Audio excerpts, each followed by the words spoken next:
All right, today we're going to decode the language of the hotel industry.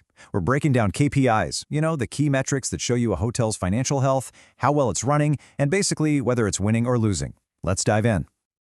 I love this way of thinking about it. Seriously, just like the dashboard in your car gives you all that critical info, your speed, how much fuel you've got, if the engine's running hot, KPIs are that real-time view for a hotel. They're the gauges that tell you if you're cruising towards your goals or maybe heading for a ditch. So, what are these things really? Well, KPIs, key performance indicators, are just the specific, measurable numbers that hotel leaders are constantly tracking. They basically take this whole complicated business of running a hotel and boil it down to clear numbers you can actually work with. And trust me, these aren't just for fancy reports that sit on a shelf. These numbers are absolutely vital.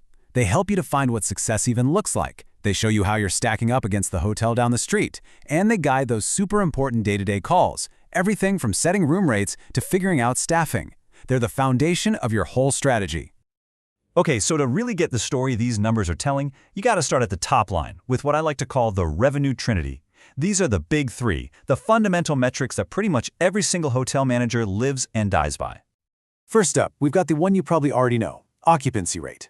It's really just a simple percentage that answers the most basic question of all. How full are we? If you've got a 100-room hotel and you sold 90 of them, boom, you've got 90% occupancy. It's just a straight-up measure of demand. But look, being full is only half the picture, right? The next piece of the puzzle is your average daily rate, and you'll hear everyone call it ADR. This tells you the average price people actually paid for each room you sold. ADR isn't about how full you are, it's all about your pricing power. What are guests actually willing to pay to stay with you? Okay, so this is where it gets interesting, because it brings us to a classic hotel puzzle, and it shows you why looking at just one number at a time can totally lead you astray. So let me ask you, which of these two hotels is actually doing better? So check this out. We've got two hotels. On the surface, they look great. Both are running at a really solid 80% occupancy. So they're both just as full. But are they really performing the same? This is where looking at metrics in isolation can get you into trouble. And this is where our hero metric comes in to save the day, RevPAR. That's revenue per available room. What's so genius about RevPAR is that it mashes occupancy and ADR together into one super powerful number that gives you a much clearer picture of what's going on. Okay, so let's see how this actually works. You get RevPAR by multiplying the ADR by the occupancy rate. So for Hotel A, that's a RevPAR of $120. But check out Hotel B. With its stronger pricing, its RevPAR is $160. Think about that. It's making an extra $40 for every single room in the building, whether it's occupied or not. Yeah, no contest. Hotel B is absolutely crushing it. Right, so a high RevPAR is awesome. We love to see it. It means you're filling up your hotel at a great price. But, and this is a big but, revenue is only part of the story. Now we need to talk about what really, truly matters, profit.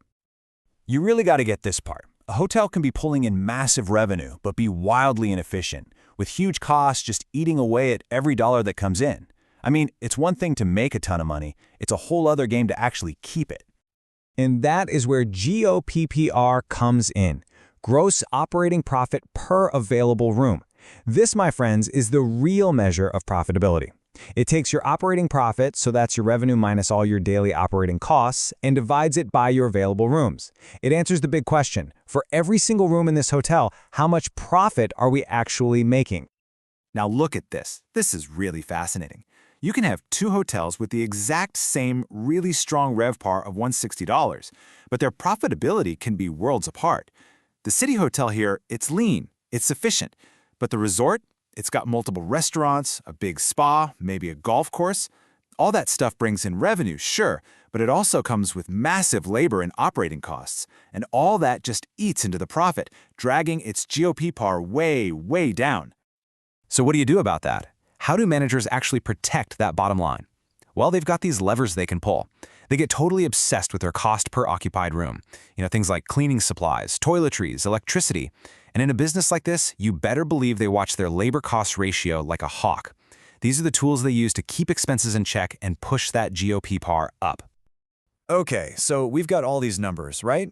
But here's the thing. A number by itself, it's pretty much useless. The real magic of KPIs happens when you put them into context. To make sense of any of this, you have to compare it to something. First, you look at your own plan. How are you doing against the budget you set? Second, how does this month or this year stack up against last year? Are you actually growing?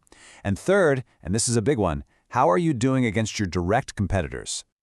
And that third point, comparing to your competitors, that's where this thing called the RevPAR index is just essential. Think of 100 as the baseline. That means you're getting your fair share of the business in your market. But a score of 115, that is fantastic. It means you're not just getting your fair share, you're getting 15% more than your fair share. You're not just in the game, you are winning the game. All right, let's wrap this up. When you bring this all together, what's the main takeaway? It's that these numbers, they're not just numbers on a page. They tell a story. They're the language of how your hotel is actually performing. And this is the part you really need to remember. Every single one of these KPIs is a signal. A dropping ADR, that's a signal to take a hard look at your pricing strategy. Is your labor cost ratio creeping up? That's a signal to rethink your staffing schedule. Low GOPR might just put that big renovation project on hold. It's what connects the front desk, the housekeeping, to the sales team, directly to the financial health of the business. In the end, that's what this is all about. These KPIs tell a story about strategy, about efficiency, about your place in the market, and ultimately a story of success or failure.